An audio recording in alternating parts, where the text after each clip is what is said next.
বিস্তীর্ণ মাঠ জুড়ে পাকা ধানের সমারোহ। পাকা ধানের মৌমৌ গন্ধ বাতাসে ছড়াচ্ছে মিষ্টি সুবাস। সোনালী ফসল কেটে ঘরে তোলায় ব্যস্ত শ্রমিক ও কৃষক। আগাম বন্যা ও প্রাকৃতিক দুর্যোগের শঙ্কায় এবার হবিগঞ্জের বিভিন্ন হাওরে আগেভাগেই ধান কাটা শুরু করেছেন কৃষকেরা। বিগত কয়েক বছর বানের পানিতে কষ্টের ফসল নষ্ট হওয়ায় বাড়তি সতর্কতা। আবহাওয়া অনুকূলে থাকায় এবার জেলায় ধানের বাম্পার ফলন হয়েছে। বিঘা প্রতি উৎপাদন হয়েছে 20 থেকে 25 মণ ধান। ধানের দর কিছু বাড়ে, তেমন আর একটু ভালো হইব।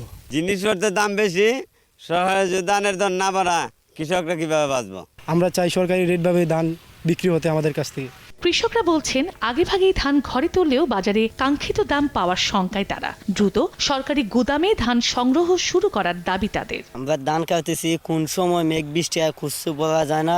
হাত বাঁচায় ধান কাটতেছি, জুলুম যেভাবে বৃষ্টির থেকে আমরা বাচ্চা থাকতে পারি।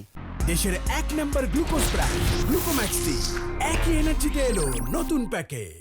এদিকে আগাম বন্যা এবং অতিবৃষ্টির শঙ্কায় 80% পেকে গেলে ধান কেটে ঘরে তোলার পরামর্শ কৃষি বিভাগের। কৃষকরা ক্ষয়ক্ষতির সম্মুখীন না হয় আগাম বন্যা বা কোনো প্রাকৃতিক দুর্যোগের কারণে, এই জন্য ধান যেসব জায়গায় 80% পেকে গিয়েছে সেসব ধানগুলো দ্রুত কাটার জন্য আমরা নির্দেশনা প্রদান করেছি।